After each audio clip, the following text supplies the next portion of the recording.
The Trump regime is invoking the state secrets privilege in what appears to be an effort to avoid addressing a judge's inquiries regarding the wrongful deportation of Kilmar Abrego Garcia to El Salvador. U.S. District Judge Paula Zinnis revealed the government's stance in a brief two-page order issued today.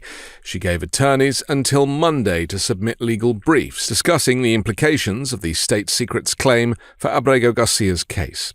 A hearing on the matter is set for May 16 in Greenbelt, Maryland. The administration had previously used the same legal tactic to halt a judge's examination into whether it ignored an order to stop deportation flights carrying Venezuelan migrants to El Salvador. 29-year-old Abrego Garcia has spent nearly 2 months in prison in El Salvador following his mistaken deportation. Although Trump stated he could contact El Salvador's president to secure Abrego Garcia's return to the U.S., he instead reinforced claims that Abrego Garcia is associated with the MS-13 gang.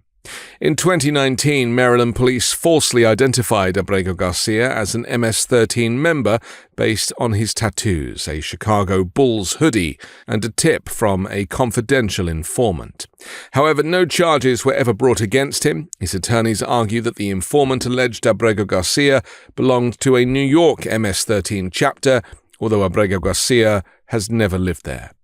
The administration has so far resisted disclosing to Judge Zinnis what actions, if any, it has taken to arrange Abrego Garcia's return. The judge previously allowed his legal team to question Trump administration officials under oath about their compliance with her orders. In a court document filed on Wednesday, Abrego Garcia's lawyers said they have already deposed 3 officials, but still lack clarity on the government's efforts to secure his release. They are now seeking permission to question additional officials, potentially including a representative from the White House. Democratic Senator Chris Van Hollen, who traveled to El Salvador to meet with Abrego Garcia, sparred with DHS Secretary Kristi Noem over whether Abrego Garcia will be returned to the United States, as requested by the Supreme Court. Are you or DHS doing anything to comply with the 9-0 Supreme Court order to facilitate his return to the United States? Just yes or no.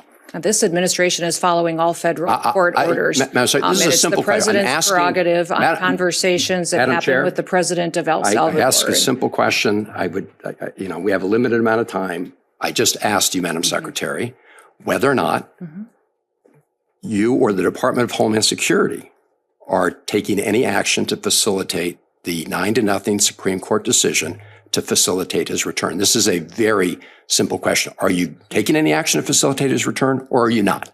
This administration is following and complying with all federal court orders to make sure that we... So you are, because the court ordered that you facilitate his return. So you are facilitating his return.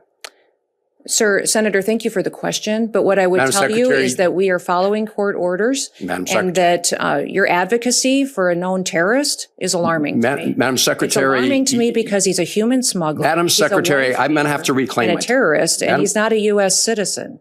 He's a citizen of El Salvador, and he's home. If he were to come back Madam here, Secretary, we would take him immediately. All right, back I'm going to have to, Madam Secretary, you should know a couple facts then, which is, number one, in 2019, the immigration court said that he should not be returned to El Salvador because it would put his life in danger. The Trump administration at the time did not appeal that decision.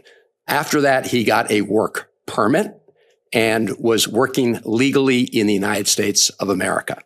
This is also why the district court and the appellate court and the Supreme Court have ruled as they have. I suggest that rather than make these statements here, that you and the Trump administration make them in court under oath, because despite what you just said, the federal district court whose judge is hearing this case right now said, and I'm quoting, that the administration has provided no evidence linking Abrego Garcia to MS-13 or any other terrorist activity. I'm not vouching for the man. I'm vouching for his due process rights. Sir. No, Madam Secretary, with respect. I would suggest that you defend and stand alongside the victims of illegal crime. This is political rhetoric. Citizens who live here and are United States Americans. I would suggest you advocate for them as hard as you do. Madam Secretary, I know you're doing a political speech here. I get it. I'm asking questions of law. No, you're just spewing rhetoric. I truly believe this. Madam Secretary, this Congress has given this is really, I'm asking sort of simple questions of law.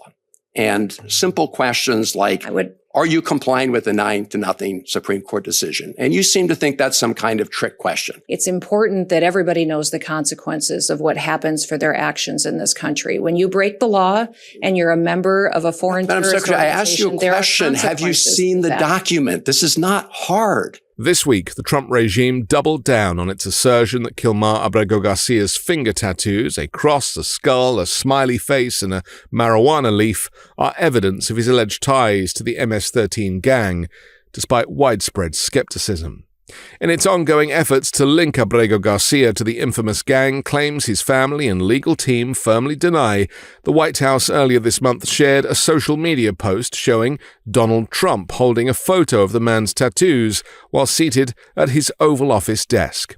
The image featured digital annotations, photoshopped letters of MS-13 on Abrego Garcia's knuckles. Unaltered photos of Abrego Garcia's hand show only the basic symbols without any accompanying letters or words. In a recent ABC interview marking the 100th day of his second term, Trump referenced the tattoos, seemingly unaware or unconcerned that the image he displayed had been digitally modified. He said he wasn't a member of a gang. And then they looked, and on his knuckles, he had MS-13. There's a dispute. Well, wait a minute.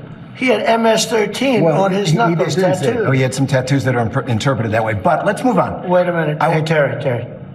He did not have the letter MS-13. It says MS-13. That was Photoshop. He had MS-13 tattooed. We'll agree to disagree. I want to move on to something else. Terry, do you want me to show you the picture? I saw the picture. And you think it was Photoshop? Well, here we go. Don't Photoshop it. Go look at his hand. He had MS-13. He did have tattoos that can be interpreted that way. I'm not an expert on them. I want to turn to Ukraine, sir. I want to get to Ukraine.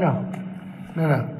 He had MS as clear as you can be, not interpreted. This is why people no longer believe the news, because when it's he was fake photographed news. In El Salvador, they aren't there. But let's just go on. They aren't there when he's in El Salvador. They weren't there, but they're there now, right? No, but they're there in now. your picture. Terry. Ukraine, sir. He's got MS-13 on his knuckles. All right. Okay? Well, we'll take a look. You do such a disservice. We'll take a look at that, Why don't sir. you just say, yes, he does, and, go on to something else? It's contested. Abrego Garcia's attorney criticized the government's narrative, saying none of the material being cited publicly has been submitted as evidence in court. He urged the government should return him to the U.S. and ensure a fair hearing before the same immigration judge who reviewed his case in 2019. When asked on Wednesday whether the White House claims that those specific numbers and letters are actually tattooed on Abrego Garcia's hand, a spokesperson avoided a direct answer. Ask any law enforcement or immigration officer familiar with Kilmar Abrego Garcia's tattoos, they'll tell you he's MS-13, said Kush Desai, a White House spokesperson. Nevertheless, experts with deep knowledge of MS-13 pushed back on that characterization. These are absolutely not MS-13 tattoos, Thomas Ward, a professor at the University of Southern California and author of an ethnographic study of the gang, stated via email. Susan Phillips, a professor at Pitzer College who had written extensively about gang graffiti and culture, added, those tattoos do not demonstrate that he's part of MS-13. The Trump regime is invoking the state secrets privilege in a fascistic attempt to avoid answering a judge's questions about its mistaken deportation of Kilmar Abrego Garcia to El Salvador. The case is the latest in a string of emergency appeals the administration has made to the Supreme Court, many of them related to immigration. The government asked the court to strip temporary legal protections from 350,000 Venezuelans last week, and it remains locked in legal battles over its efforts to swiftly deport people accused of being gang members to a prison in El Salvador under an 18th century wartime law called the Alien Enemies Act. I'm Anthony Davis. You can find me on the 5 Minute News YouTube channel and podcast, on Wednesdays co-hosting Uncovered, and on Sunday on The Weekend Show with MeidasTouch. Love this video? Continue the conversation by following us on Instagram @MeidasTouch and help us blow past 1 million followers.